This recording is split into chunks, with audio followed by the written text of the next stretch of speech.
Hello everyone, welcome to my channel Karnataka kitchen. ನಾನು ಸೌಂದರ್ಯ.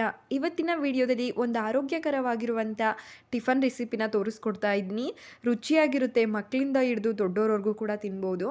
ಹಾಗಿದ್ರೆ ಬನ್ನಿ ಇದನ್ನು ಹೇಗೆ ಮಾಡೋದು ಅಂತ ಹೇಳ್ಬಿಟ್ಟು ಇವತ್ತಿನ ವಿಡಿಯೋದಲ್ಲಿ ಕಂಪ್ಲೀಟಾಗಿ ಸ್ಟೆಪ್ ಬೈ ಸ್ಟೆಪ್ ನೋಡ್ತಾ ಹೋಗೋಣ. ರಾಗಿ ಉಪ್ಪಿಟ್ಟನ್ನು ಮಾಡೋದಕ್ಕೋಸ್ಕರ ಮೊದಲಿಗೆ ಇಲ್ಲಿ ನೀರಿನ ಕಾಯಲಿಕ್ಕೆ ಇಟ್ಕೊಳ್ಬೇಕಾಗುತ್ತೆ. ಈ ಕಪ್ ಅಳತೆಯಲ್ಲಿ 4 ಕಪ್ಪಷ್ಟು ನೀರನ್ನು ಹಾಕ್ಕೊಳ್ಬೇಕು. ಒಂದು ಅರ್ಧ ಕಪ್ಪಷ್ಟು ರವೆನ ತಗೊಳ್ತೀನಿ, ಹಾಗೆ 1 ಕಪ್ಪಷ್ಟು ರಾಗಿ ಹಿಟ್ಟನ್ನು ತಗೊಳ್ತೀನಿ.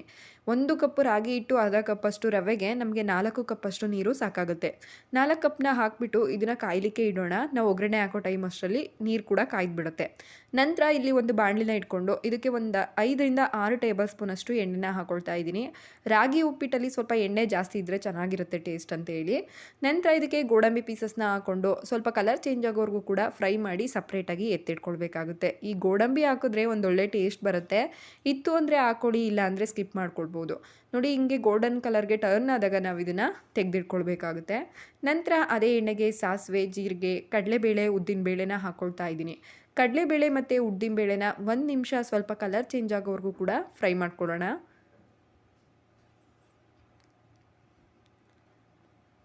ನಂತರ ಇದಕ್ಕೆ ಖಾರಕ್ಕೆ ನೋಡಿಬಿಟ್ಟು ಹಸಿಮೆಣ್ಸಿಕಾಯಿನ ಸೇರಿಸ್ಕೊಳ್ಳಿ. ನಾನಿಲ್ಲಿ ಒಂದು 4 ಹಸಿಮೆಣ್ಸಿಕಾಯಿನ ಮಧ್ಯಕ್ಕೆ ಸೀಲ್ಬಿಟ್ಟು ಹಾಕ್ಕೊಳ್ತಾ ಇದ್ದೀನಿ. ಹಾಗೆ ಕರಿಬೇವಿನ ಸೊಪ್ಪನ್ನು ಕೂಡ ಹಾಕ್ಕೊಳ್ಬೇಕಾಗುತ್ತೆ. ನಿಮಗೆ ಖಾರಕ್ಕೆ ಎಷ್ಟು ಬೇಕು ನೋಡಿಬಿಟ್ಟು ನೀವು ಹಸಿಮೆಣ್ಸಿಕಾಯಿನ ತಗೊಳ್ಬೋದು. ಅದರ ನಂತರ ಅದ್ರ ಜೊತೆಗೇ ಇಲ್ಲಿ 1-2 ಮೀಡಿಯಮ್ ಸೈಜ್ ಈರುಳ್ಳಿನೂ ಕೂಡ ಹಾಕ್ಕೊಳ್ತಾ ಇದ್ದೀನಿ. ಉಪ್ಪಿಟ್ಟಲ್ಲಿ ಈರುಳ್ಳಿ ಅನ್ನೋದು ಪೂರ್ತಿಯಾಗಿ ಕ್ರಿಸ್ಪ್ ಆಗೋವರೆಗೂ ಕೂಡ ಫ್ರೈ ಮಾಡ್ಕೊಳ್ಳೋದು ಬೇಡ. ಸ್ವಲ್ಪ ಸಾಫ್ಟ್ ಆದರೆ ಸಾಕು, ಆವಾಗಲೇ ಅದು ನಮಗೆ ಚೆನ್ನಾಗಿರುತ್ತೆ. ಉಪ್ಪಿಟ್ಟಲ್ಲಿ ಕ್ರಂಚಿ ಆಗಿದ್ದರೆ ಈರುಳ್ಳಿ ನೋಡಿ, ಇಷ್ಟು ಫ್ರೈ ಆದರೆ ಸಾಕು. ಇವಾಗ ಇದಕ್ಕೆ ನಾನಿಲ್ಲಿ ಸ್ಮಾಲ್ ಸೈಜ್ದು 1 ಟೊಮೊಟೊನ ಸಣ್ಣದಾಗಿ ಹೆಚ್ಚಿಬಿಟ್ಟು ಹಾಕ್ಕೊಳ್ತಾ ಇದ್ದೀನಿ. ಟೊಮೊಟೊ ಹಾಕ್ಕೊಂಡು ಇದ್ರ ಜೊತೆಗೆ ಸ್ವಲ್ಪ ಉಪ್ಪನ್ನು ಕೂಡ ಹಾಕ್ಕೊಂಡು ಟೊಮೊಟೊ ಪೂರ್ತಿ ಸಾಫ್ಟ್ ಆಗೋವರೆಗೂ ಕೂಡ ಫ್ರೈ ಮಾಡ್ಕೊಳ್ಳೋಣ.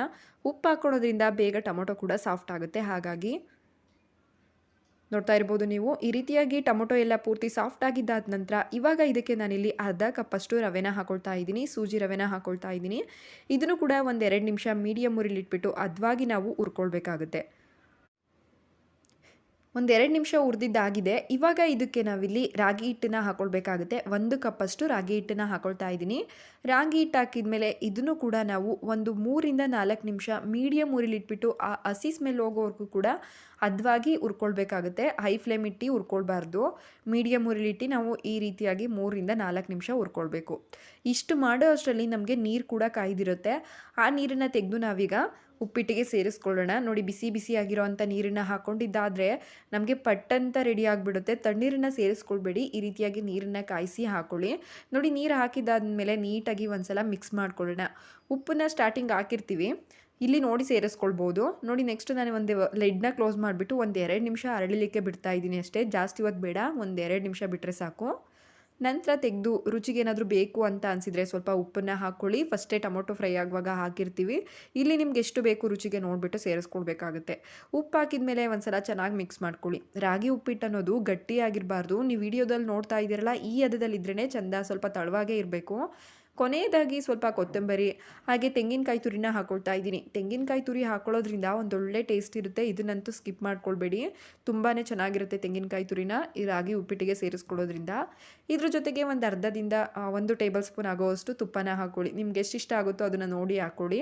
ಕೊನೆಯದಾಗಿ ಫ್ರೈ ಮಾಡಿಟ್ಕೊಂಡಿರೋ ಅಂಥ ಗೋಡಂಬಿ, ಇದಿಷ್ಟನ್ನು ಹಾಕಿ ಚೆನ್ನಾಗಿ ಒಂದ್ಸಲ ಮಿಕ್ಸ್ ಮಾಡಿಕೊಂಡ್ರೆ ಬಿಸಿಯಾಗಿರೋ ಅಂಥ ರಾಗಿ ಉಪ್ಪಿಟ್ಟು ರೆಡಿ ಆಗಿಬಿಡುತ್ತೆ.